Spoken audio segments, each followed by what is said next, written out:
ओम श्री साईनाथाय नमः। श्री साई सच्चरित्र अध्याय 25।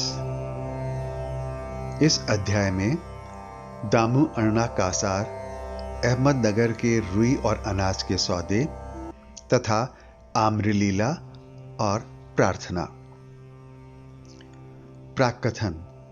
जो अकारण ही सभी पर दया करते हैं तथा समस्त प्राणियों के जीवन व आश्रयदाता हैं, जो पर ब्रह्म के पूर्ण अवतार हैं, ऐसे अहेतुक दया सिंधु और महान योगीराज के चरणों में साष्टांग प्रणाम कर अब हम यह अध्याय आरंभ करते हैं। श्री साईं की जय हो। वे संत चूड़ामणि समस्त शुभ कार्यों के उद्गम स्थान और हमारे आत्माराम तथा भक्तों के आश्रयदाता हैं।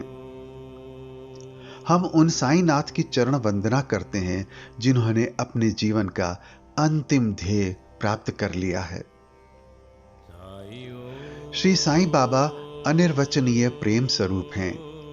हमें तो केवल उनके चरण कमलों में दृढ़ भक्ति ही रखनी चाहिए। जब भक्त का विश्वास दृढ़ और भक्ति परिपक्व हो जाती है तो उसका मनोरथ भी शीघ्र ही सफल हो जाता है।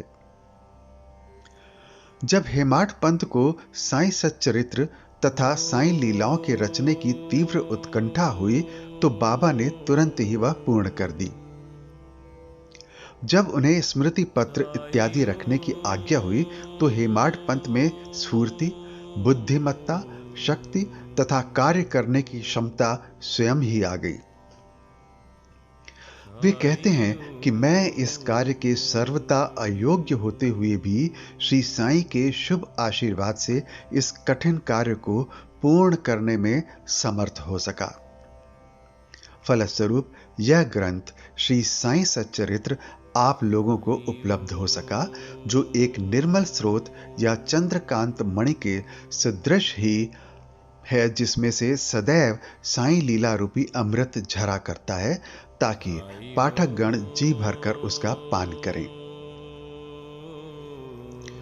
जब भक्त पूर्ण अंतःकरण से श्री साईं बाबा की भक्ति करने लगता है तो बाबा उसके समस्त कष्टों और दुर्भाग्यों को दूर कर स्वयं उसकी रक्षा करने लगते हैं। अहमदनगर के श्री दामोदर सांवलराम रासने कासार की निम्नलिखित कथा उपर्युक्त कथन की पुष्टि करती है। दामू अण्णा। पाठकों को स्मरण होगा कि इन महाशय का प्रसंग 6वें अध्याय में शिरडी के रामनवमी उत्सव के प्रसंग में आ चुका है। ये लगभग सन 1895 में शिरडी पधारे थे, जबकि रामनवमी उत्सव का प्रारंभ ही हुआ था, और उसी समय से वे एक जरीदार बढ़िया ध्वज इस अवसर पर भेंट करते तथा वहां एकत्रित गरीब भिक्षुओं को भोजनादि कराया करते थे। दामू अण्णा के सौदे। रुई का सौदा। दामू अण्णा को बंबई से उनके एक मित्र ने लिखा कि वह उनके साथ साझेदारी में रुई का सौदा करना चाहते हैं, जिसमें लगभग 2 लाख रुपयों का लाभ होने की आशा है। सन 1936 में नरसिंह स्वामी को दिए गए एक वक्तव्य में दामू अण्णा ने बतलाया कि रुई के सौदे का यह प्रस्ताव बंबई के एक दलाल ने उनसे किया था, जो कि साझेदारी से हाथ खींचकर मुझ पर ही सारा भार छोड़ने वाला था। भक्तों के अनुभव भाग 11 पृष्ठ 75 के अनुसार दलाल ने लिखा था कि धंधा अति उत्तम है और हानि की कोई आशंका नहीं है। ऐसे स्वर्णिम अवसर को हाथ से न खोना चाहिए। दामू अण्णा के मन में नाना प्रकार के संकल्प विकल्प उठ रहे थे, परंतु स्वयं कोई निर्णय करने का साहस वे न कर सके। उन्होंने इस विषय में कुछ विचार तो अवश्य कर लिया, परंतु बाबा के भक्त होने के कारण पूर्ण विवरण सहित एक पत्र श्यामा को लिख भेजा, जिसमें बाबा से परामर्श प्राप्त करने की प्रार्थना की। यह पत्र श्यामा को दूसरे दिन ही मिल गया, जिसे दोपहर के समय मस्जिद में जाकर उन्होंने बाबा के समक्ष रख दिया। श्यामा से बाबा ने पत्र के संबंध में पूछताछ की उत्तर में श्यामा ने कहा कि अहमदनगर के दामू अण्णा कासार आपसे कुछ आज्ञा प्राप्त करने की प्रार्थना कर रहे हैं। बाबा ने पूछा कि वह इस पत्र में क्या लिख रहा है और उसने क्या योजना बनाई है। मुझे तो ऐसा प्रतीत होता है कि वह आकाश को छूना चाहता है। उसे जो कुछ भी भगवत कृपा से प्राप्त है वह उससे संतुष्ट नहीं है। अच्छा, पत्र पढ़कर सुनाओ। श्यामा ने कहा, जो कुछ आपने अभी कहा वही तो पत्र में भी लिखा हुआ है। हे देवा, आप यहां शांत और स्थिर बैठे रहकर भी भक्तों को उद्विग्न कर देते हैं और जब वे अशांत हो जाते हैं तो आप उन्हें आकर्षित कर किसी को प्रत्यक्ष तो किसी को पत्रों द्वारा यहां खींच लेते हैं। जब आपको पत्र का आशय विदित ही है तो फिर मुझे पत्र पढ़ने को क्यों विवश कर रहे हैं? बाबा कहने लगे, श्यामा, तुम तो पत्र पढ़ो, मैं तो ऐसे ही अनाप शनाप बकता हूं, मुझ पर कौन विश्वास करता है। तब श्यामा ने पत्र पढ़ा और बाबा उसे ध्यानपूर्वक सुनकर चिंतित हो कहने लगे, मुझे ऐसा प्रतीत होता है कि सेठ पागल हो गया है। उसे लिख दो कि उसके घर किसी वस्तु का अभाव नहीं है, इसलिए उसे आधी रोटी में ही संतोष कर लाखों के चक्कर से दूर ही रहना चाहिए। श्यामा ने उत्तर लिखकर भेज दिया, जिसकी प्रतीक्षा उत्सुकतापूर्वक दामू अण्णा कर रहे थे। पत्र पढ़ते ही लाखों रुपयों के लाभ होने की उनकी आशा पर पानी फिर गया। उन्हें उस समय ऐसा विचार आया कि बाबा से परामर्श कर उन्होंने भूल की है, परंतु श्यामा ने पत्र में संकेत कर दिया था कि देखने और सुनने में फर्क हुआ करता है, इसलिए श्रेयस्कर तो यही होगा कि स्वयं शिरडी आकर बाबा की आज्ञा प्राप्त करो। बाबा से स्वयं अनुमति लेना उचित समझकर वे शिरडी आए। बाबा के दर्शन कर उन्होंने चरण सेवा की, परंतु बाबा के सम्मुख सौदे वाली बात करने का साहस वे न कर सके। उन्होंने संकल्प किया कि यदि उन्होंने कृपा कर दी तो इस सौदे में से कुछ लाभांश उन्हें भी अर्पण कर दूंगा। यद्यपि यह विचार दामू अण्णा बड़ी गुप्त रीति से अपने मन में कर रहे थे, तो भी त्रिकालदर्शी बाबा से क्या छिपा रह सकता था। बालक तो मिष्ठान्न मांगता है, परंतु उसकी मां उसे कड़वी औषधि देती है, क्योंकि मिठाई स्वास्थ्य के लिए हानिकारक होती है और इस कारण वह बालक के कल्याणार्थ उसे समझा बुझाकर कड़वी औषधि पिला दिया करती है। बाबा एक दयालु मां के समान थे। वे अपने भक्तों का वर्तमान और भविष्य जानते थे। इसलिए उन्होंने दामू अण्णा के मन की बात जानकर कहा कि बापू, मैं अपने को इस सांसारिक झंझटों में फंसाना नहीं चाहता। बाबा की अस्वीकृति जानकर दामू अण्णा ने यह विचार त्याग दिया। अनाज का सौदा। तब उन्होंने अनाज, गेहूं, चावल आदि अन्य वस्तुओं का धंधा आरंभ करने का विचार किया। बाबा ने इस विचार को भी समझकर उनसे कहा कि तुम रुपए का 5 सेर खरीदोगे और 7 सेर को बेचोगे। इसलिए उन्हें इस धंधे का भी विचार त्यागना पड़ा। कुछ समय तक तो अनाजों का भाव चढ़ता ही गया और ऐसा प्रतीत होने लगा कि संभव है बाबा की भविष्यवाणी सत्य निकले। परंतु 2-1 मास के पश्चात ही सब स्थानों में पर्याप्त वृष्टि हुई, जिसके फलस्वरूप भाव अचानक ही गिर गए और जिन लोगों ने अनाज संग्रह कर लिया था उन्हें यथेष्ट हानि उठानी पड़ी। पर दामू अण्णा इस विपत्ति से बच गए। यह कहना व्यर्थ न होगा कि रुई का सौदा जो कि उस दलाल ने अन्य व्यापारी की साझेदारी में किया था, उसमें उसे अधिक हानि हुई। बाबा ने उन्हें बड़ी विपत्तियों से बचा लिया है। यह देखकर दामू अण्णा का साईं चरणों में विश्वास दृढ़ हो गया और वे जीवन पर्यंत बाबा के सच्चे भक्त बने रहे। आम्रलीला। एक बार गोवा के एक मामलतदार ने, जिसका नाम राले था, लगभग 300 आमों का एक पार्सल श्यामा के नाम शिरडी भेजा। पार्सल खोलने पर प्रायः सभी आम अच्छे निकले। भक्तों में इनके वितरण का कार्य श्यामा को सौंपा गया। उनमें से बाबा ने 4 आम दामू अण्णा के लिए पृथक निकालकर रख लिए। दामू अण्णा की 3 स्त्रियां थीं, परंतु अपने दिए हुए वक्तव्य में उन्होंने बतलाया कि उनकी केवल 2 ही स्त्रियां थीं। वे संतानहीन थे। इस कारण उन्होंने अनेक ज्योतिषियों से इसका समाधान कराया और स्वयं भी ज्योतिष शास्त्र का थोड़ा सा अध्ययन कर ज्ञात कर लिया कि जन्म कुंडली में एक पाप ग्रह के स्थित होने के कारण इस जीवन में उन्हें संतान का मुख देखने का कोई योग नहीं है।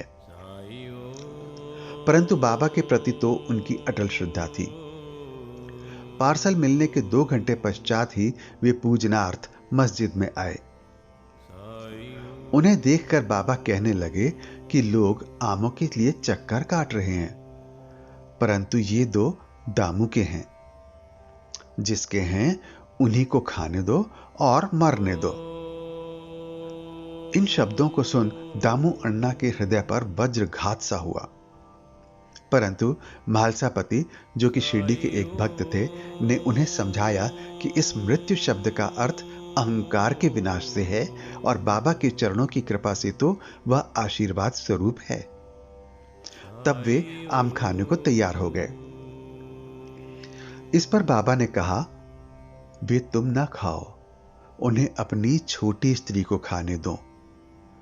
इन आमों के प्रभाव से उसे 4 पुत्र और 4 पुत्रियां उत्पन्न होंगी। यह आज्ञा शिरोधार्य कर उन्होंने वे आम ले जाकर अपनी छोटी स्त्री को दिए। धन्य है श्री साईं बाबा की लीला, जिन्होंने भाग्य का विधान पलटकर उन्हें संतान सुख दिया। बाबा की स्वेच्छा से दिए वचन सत्य हुए, ज्योतिषियों के नहीं।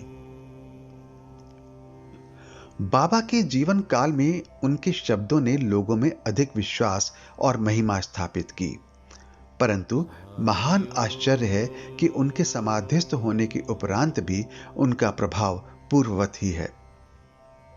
बाबा ने कहा, मुझ पर पूर्ण विश्वास रखो। यद्यपि मैं देह त्याग भी कर दूंगा, परंतु फिर भी मेरी अस्थियां आशा और विश्वास का संचार करती रहेंगी।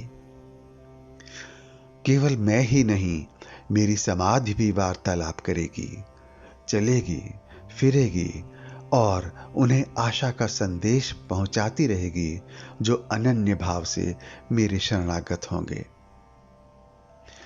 निराश न होना कि मैं तुमसे विदा हो जाऊंगा। तुम सदैव मेरी अस्थियों को भक्तों के कल्याणार्थ ही चिंतित पाओगे। यदि मेरा निरंतर स्मरण और मुझ पर दृढ़ विश्वास रखोगे तो तुम्हें अधिक लाभ होगा। प्रार्थना। एक प्रार्थना कर हेमाड पंत यह अध्याय समाप्त करते हैं। हे साईं सद्गुरु, हमारी आपसे प्रार्थना है कि आपके अभय चरणों की हमें कभी विस्मृति न हो। आपके श्री चरण कभी भी हमारी दृष्टि से ओझल न हो। हम इस जन्म मृत्यु के चक्र से इस संसार में अधिक दुखी हैं। अब दया कर इस चक्र से हमारा शीघ्र उद्धार कर दो। हमारी इंद्रियां जो विषय पदार्थों की ओर आकर्षित हो रही हैं, उनकी बाह्य प्रवृत्ति से रक्षा कर उन्हें अंतर्मुखी बनाकर हमें आत्मदर्शन के योग्य बना दो। जब तक हमारी इंद्रियों की बहिर्मुखी प्रवृत्ति और चंचल मन पर अंकुश नहीं है, तब तक आत्म साक्षात्कार की हमें कोई आशा नहीं है। हमारे पुत्र और मित्र कोई भी अंत में हमारे काम न आएंगे।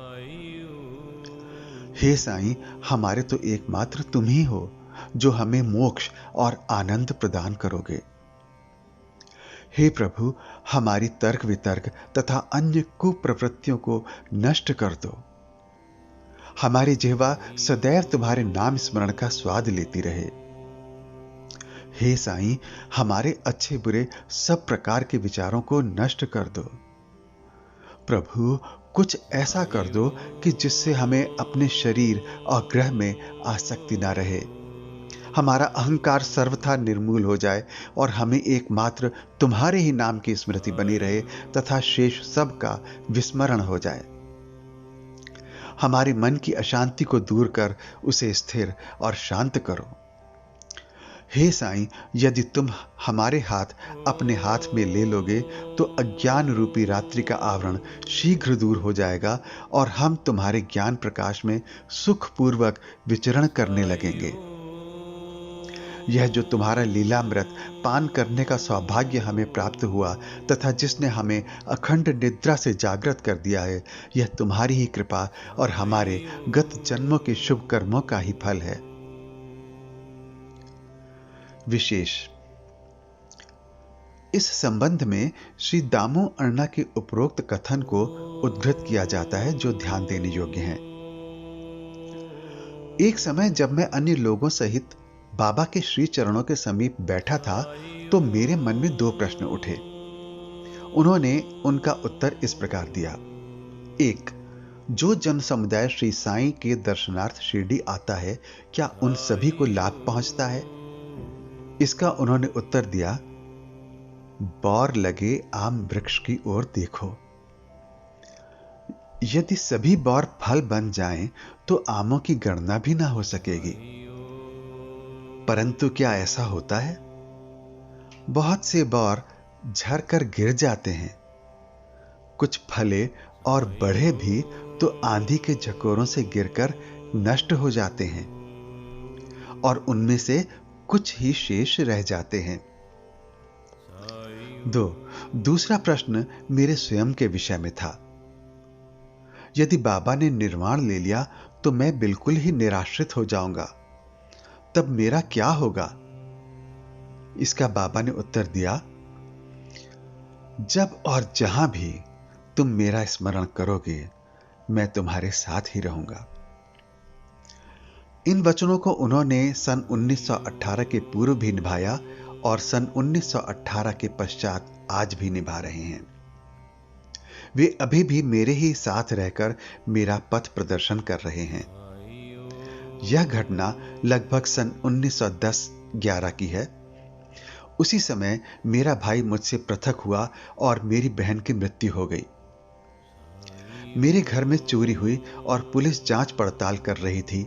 इन्हीं सब घटनाओं ने मुझे पागल सा बना दिया था।